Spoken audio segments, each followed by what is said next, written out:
Morales. They might just call me childish if I got to catch them all or volunteer to take the challenge. Brick and mortar, I got the plug in the orders. I got the connect account, I can get me the sort of joy I get from toys, noise, action, BB, toys, noise, action, so yeah, brick and mortar, I got the plug in the orders. I got the connect account, I can get me the sort of joy I get from toys, noise, action, nerd gang, bang, bang, bang, bang, bang, action figures. Welcome to the Ladies and gentlemen, how you doing?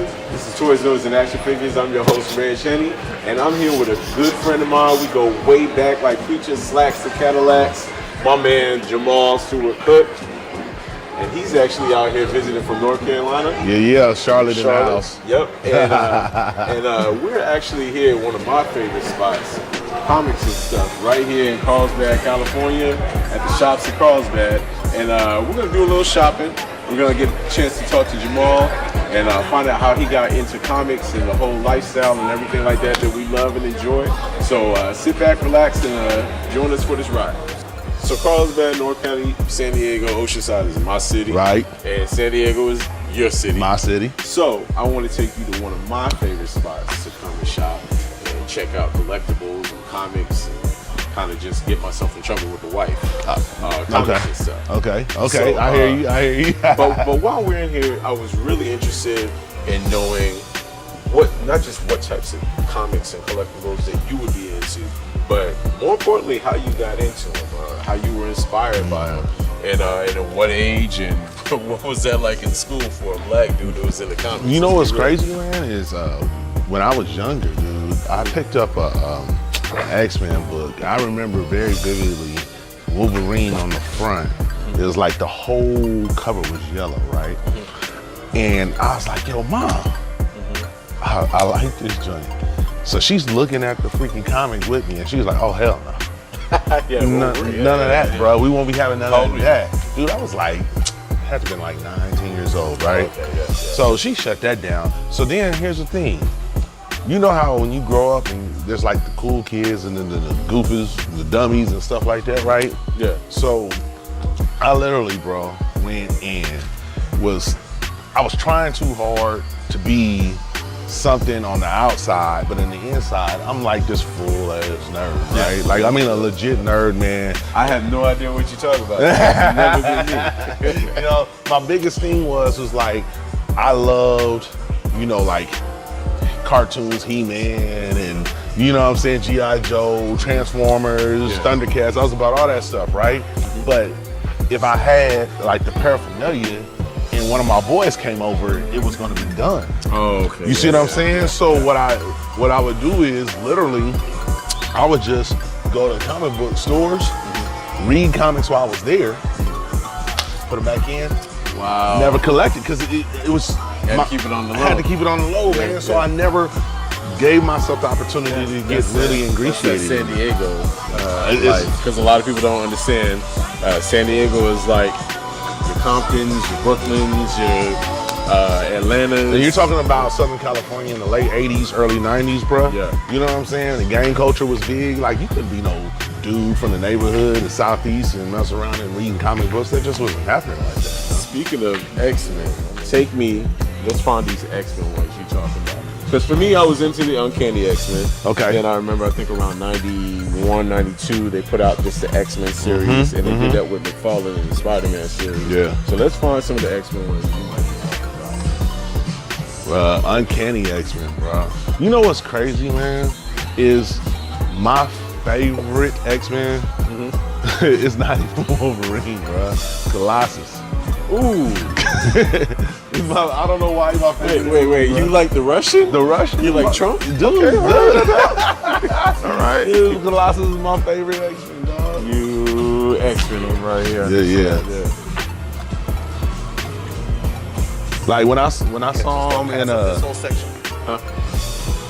when I saw him in that first Deadpool movie, I was like, yo. Wait, they did him perfect in that movie. They did him perfect, bro. You mean they didn't mess it up like they did in in every X-Men that Singer touched, man? Yeah. Like I'm really disgusted by that whole thing. Like we can go on and on about this for a minute, but I don't want to bore everybody. No, they got young X-Men right here. But look at it, here it is. That's not it. Here it is, dog.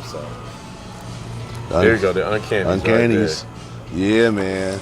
Let me tell you something. So, on the low, what I've been trying to do is get my daughter like real active in these comic books and stuff like that, right? Yep. So what I did was I went out and bought her literally the first 6 issues of Moon Girl and Devil Dinosaur. Oh, that's the one I want to get my niece into. Okay, Yeah. so the main character is like the smartest person. Look at that dog. Yeah. You know what I'm saying? Like the main character is like one of the smartest people in the Oh yeah. in the Marvel she's universe. Supposed to be probably got Tony Stark beat. Yeah. Well, here's the other thing, man. Is I got into Ironheart too. Oh, okay. Okay, Yeah, so yeah, like black women and just women being short. Look at let's pull that out, bro. Pull that out. Come on, that's your boy right there. Come on, like. Okay, we're talking about Colossus Come on, right man. there. And who's that? And who's that right there? Who's that right there? Bishop. That's Bishop, Yeah, yo. yeah. Come on, man. That's one thing that I appreciate about Marvel Comics. He actually made it into a movie finally. Which one? That last one? Future Past. Future Yeah, Past. Future. Yeah, you're right. He was there, and it actually was pretty decent. It was okay. It was okay. Yeah, here's the thing that I really loved about Marvel Comics. None against DC. I'm a DC fan, but Marvel seems like they were very proactive about being very inclusive, particularly when it comes to people of color with black characters, things like that. DC, it always felt like they were kind of, I don't know, filling a quota a little bit. Really? Yeah, it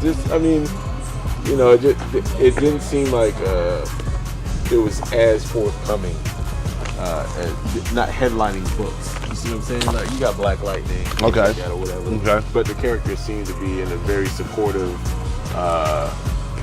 You're a supporting character, whereas you had Black Panther and Wakanda, and I'm not just talking about in the MCU. I'm actually talking about in the comic book itself. Black Panther was the king of Wakanda. Right. But then again, I'm just happy to see us included in any of these story arcs. To be honest. Yeah, I hear you, bro. Look, you know what's crazy? Right. Like that Storm, Bishop. Okay, real quick. I need to know if this is who you are, because this is gonna tell me a lot about you, bro. It's gonna tell me a lot. Did you like the Storm and T'Challa marriage? Here's why I did like it, because Aurora was supposed to be from what African nation is she from? She's a god. She's a god, yes. She's a god. Yes. Okay. And So the way they had originally met as children was when T'Challa had to make the journey okay. on his own across the continent. So here's the deal. yeah. Here's the deal, man. You're dealing with a god and a guy who's the king. Right. Okay. If you're dealing with a god, when do gods ever bow down to anybody? That's a good point. Okay. So here's the deal. I believe that they put them together because the optics look good. Yeah. But it doesn't make sense. No. Mind you, in most of the comic books, it makes a lot more sense for her to be with like Wolverine, Oh, absolutely. right? Yeah, They yeah. spend a lot more time together in the comics than, you know what I'm saying? Yep. Than her and T'Challa. So, like I said, it's an optics thing. It just didn't work. No, with me, I bro. agree. I agree. But for me, I think I really liked it because I was such a big fan of Storm anyway. Right. And then once it wasn't the movie that got me into Black Panther. It was over the years learning more and more about who his character was and how he related to the Avengers and even the Fantastic Four and some of the other story arcs that I had to reading up on. I was introduced to Black Panther via Volume 1 of the Marvel trading cards. Is that right? 1990. I have the whole set. Wow. And so, you're learning the different characters and reading the bios on the back and getting the hologram cards. I can't remember how many. I had them all though. And I remember going, Black Panther, King of Wakanda, where's Wakanda? Right. And that kind of thing, or whatever. And then to me, when you see Storm, who's been the leader of the X-Men before, and then she's from Africa, and then, optics played the point in it. But to me, I was just like, oh, those are two powerful people. She's a god. She's a god, But I was like, I think that's really cool. I like this cover right here for some reason. Just the way they did the art on that is dope. You know what I've learned recently, man? That how some of the artists that have done or drawn some of these comics have just pretty much messed up how the comics come out. I'm not in it like you, bro. Like you had a history because you was able to kind of sit on it. Right. You know what I'm saying? I was the nerd. Like you was that everybody guy. was Like I he's couldn't, the nerd. I couldn't be that guy, yeah, right? yeah. So what happens is like later on in life, I'm going through like a little midlife sort of type crisis or whatever. And I'm like, man, like I need something. I don't know what it is. Yeah. Right? But it's like almost like I needed a friend, right? Right. So what happens is it's like, remember we got the first X-Men movie, you know what I'm saying, back in the early 90s. 2000, yeah. Was it the late 90s? 2000. Somewhere in there, right? It was 90. Yeah, it was like the 90s, it? Oh, right? yeah. So we get that movie, man, and I was just like, yo, like, this is where it's at, man. Like, I still can't tell nobody. But this is where it's at, right? So here's the killer. I go and I'm going through this little crisis, and I just start going to Wikipedia, man. Oh, yeah. Okay, so I start going to Wikipedia and I'm looking up and I'm trying to figure out like the origins of these things that I'm seeing, right? Like why is Wolverine the way that he is, right? Like I never took the time to just go over it because I was too cool for all that stuff, right? Like why is Colossus walking around that way? Why? What makes the X-Men so important? Right, and then you start finding out that the X-Men are relatable because they're relatable to us, man. You know what I'm saying? Persecuted, like, minority. You know what I'm saying? Like you start picking up on these types of things and it makes them more interesting, and obviously they have powers, but the story isn't the powers, right? The story is the struggle, you know what I'm saying? And how they had to get up out the struggle, man. And once I started like kind of looking at it at that point of view, it started becoming real interesting to me. So here's the kicker. I listen to podcasts all the time, right? All the time. And I listen to this one podcast called The Black Guy Who Tips. It's fantastic, right? And he had on this dude named Chris. And Chris runs a site called Movie Trailer Reviews. Oh, okay. So I started going and listening, found out that he had a podcast, and he has a podcast called Insanity Report, but he also does like comic book stuff, and he's like hella comic booky. That's Groot. And Rocket. Wow. Bruh, so I get it, and I start listening to him, and then he has this dude named D-Palm that's with him, right? And these dudes is like, bruh, like, name the comic. My man D-Palm can tell you when it came out, what the artist, like, he's that dude, right? Yep. So, like, I started listening to these cats, man, and I'm like, yo, like, now it's really starting to make sense to me because they're breaking it down and putting in the concepts that talk to my soul. You know what I'm saying? Bruh, and ever since then, man, I was just like, yo, I gotta start doing something, man. Like, I can't let my childhood go by and I don't give her what I couldn't give myself. So that's because I was too cool. Would you say it was being too cool, but also peer pressure? Yeah, of course, bro. Of course, man. Like, listen, you gotta remember the folks around my way, they played sports. You know what I'm saying? Like, and it was football, basketball, and baseball, and I played baseball, so I was playing like the lesser of all the sports.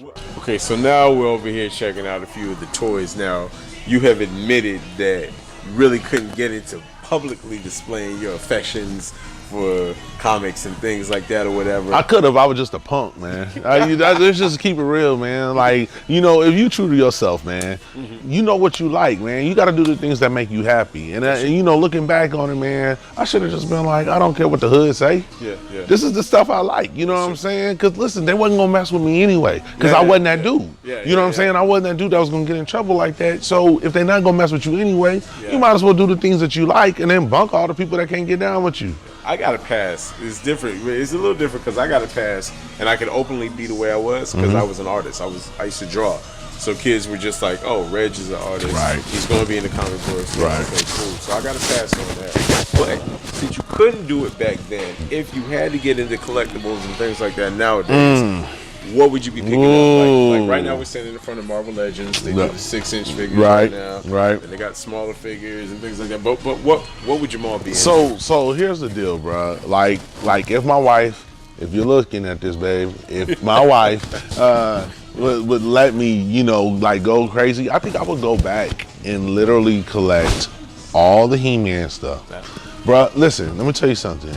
I used to be at this one kid's house. He had the Castle Grayskull. That the figures didn't fit in, right? Yeah, but yeah, he had the Castle Grayskull. He had all the figures. He had all the little cars and just tanks and bruh, I was so dude, why can't my mom do this for me, bruh? And I'm telling you, He-Man was that thing, man. It was just that. And they had all the vehicles, and then at the same time, it had like you said, Castle. It had all. It was just, and it wasn't normal. It wasn't just like regular people. Even with G.I. Joe, it was just people in different military stuff. But this was characters. You know what I'm saying? Yeah. Like the skunk or whatever the heck that was. Stankor. You know what I'm saying? Like that, and actually had a crazy smell coming out the joint of that. You know what I'm saying? The fur one, Mossman. Yeah, you know what I'm saying? It just, He-Man was dope, man. I would literally go back and just make a shrine. Yeah. The beautiful thing about it now, and I know this, is because with online retailers like eBay or whatever, you get a lot of those figures nowadays, and they sell them loose. They have a lot of that stuff in here loose, but they sell them loose and they're pretty affordable. A lot of people think they're going to be hundreds of dollars because it's over 30 years old. But a lot of them are let's say somebody bought this figure right here, Red Guardian. There's a good chance that most people that were buying stuff back then, it wasn't just kids. There were adult collectors that were buying them, maybe open them, display them, and then don't do anything with them. And because of the whole retro, everybody wants to go back and find the stuff they were into as a kid. The market is getting flooded now. So all the kids out there that are trying to learn about the stock market, that's how it works, supply and demand. So then now more and more people are trying to get rid of those toys from back then. You're picking up the actual He-Man figure loose for maybe $15, $20 on some online websites, on Let Go app, and all those kind of things or whatever. As far as now, if we're talking about action figures and things like that or whatever, what did you actually get though? Were you actually able to get without it being I'm too old to get this right now, I'm too cool to get this right now? Voltron. Ooh, I had the die cast. I had the die cast Voltron, bro. Some kids are spoiled. And some kids aren't. I had the full die cast, the Lions, bro. I had the Lions. A funny story funny for me, not so funny for my brother. It had the sword, right? And I also had a little ninja star that had 8 little blades on the end, right? So I'm outside with my brother, man, and we got the toys, and we're getting it, and he's running away, and I had the little ninja star, and I threw the little ninja star, bruh, and I swear to you, I threw it away from him. It goes just like this. Comes back, hits him right smack dab in the back of the head. He goes down. Did you have to beg him not to tell him? I just ran, dude. I just ran. I knew I was gonna get in trouble, bro. You're supposed to hold him and comfort him. Because I knew he was telling. He was bleeding. I just ran, bro. Your younger brother? No, younger brother, man. Sometimes the younger brothers got to get it. Sometimes the younger brothers got to get it in the back of their head. Wow, man. Yeah. I ended up getting the diecast cats with the sword. I ended up buying it all loose, but still maintained well. All the chrome on it and everything like that. I got it for $75. Really? 2 years ago at BotCon. One of my friends had a booth out at BotCon when they did it in San Diego, and I had never had the diecast one. Wow. I want to give you a story real quick about the diecast one. Yeah. One of my friends, my good buddy, my brother Trey Creighton. We go way back to '83, and I used to draw, but we didn't have money for toys, so my imagination drove me drawing. And so for show and tell, 3rd grade, I went ahead and made a flip book out of my notebook of a cartoon. I was like, I got them. They're gonna love it. They're gonna love this flip book. And I went around the classroom going, see, you take the page, you go like that, and it was somebody dancing or something like that. Trey then turns around, and it's his turn for show and tell. I'm like, top that. Trey pulls out the box with the diecast Voltron. Gets ready to start passing around the class. Show and tell was over for me that day. Yeah, it was a wrap. Yeah. You didn't have it. Yeah, man. Listen, let me tell you something. Because, it's a lot. It was a big deal when that Voltron diecast, came out. It was, I remember, bruh, remember when the first Beastie Boys album came out? Yes, yeah. Okay. 86. Bruh. License to Ill, right? It was, all right, I'm going to tell you that Christmas, I had that and I got a Run DMC album same time. Wow. Okay. That was for Christmas. Okay. I'm not, later, Christmas, my godmother, she was dope with these gifts. Yeah. I got the DLC for Christmas, right? Because if you remember, the DLC did not cuss. Oh, that's right. Yeah. Okay. So what happened is, I get these gifts, right?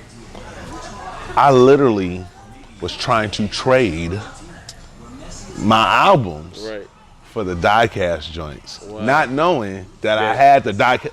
Wow. I was trading off music, I was hustling early, bro. That's actually how I got a lot of my toys when I was around the same age. I was able to get comic books. We had a paper route. I would take my paper route money, which wasn't a lot. Right. We split it 7 ways with 7 of us, and I would go buy comic books up the street at the 7-Eleven. Okay. I would take those comic books to school and then trade them because comics by that time were starting to take off. And there were certain kids by that age, 6th grade or so, they were like, toys aren't as cool anymore. Yeah. 84, Transformers come out. By 88, at 12, it's not cool anymore. It's not cool, man. Guess who it's still cool for? Me. So we end up trading, and then I would bring the toys home. We weren't allowed to bring stuff home that my parents didn't buy. And so I would end up on trial, on McGrady court trial, because my sister would rat me out every time. The least you would rat me out. Yo, man, it's been a pleasure chopping it up with you, Jamal. My dude. Man, thank you for telling me about the journey and everything like that. And I love hearing stories about how guys like us coming from similar backgrounds in the urban community, black community, and we got to be a little different. Yeah. Because we were able to open our imaginations up and enjoy things like toys, noise, and action figures. I want to thank you guys for joining us. Remember, as always, like I say, be good to yourself, be good to others. Get your toys, open them up. Signing out, my man Jamal. Peace. Miles Morales, they might just call me childish if I got to catch them all or volunteer to take the challenge.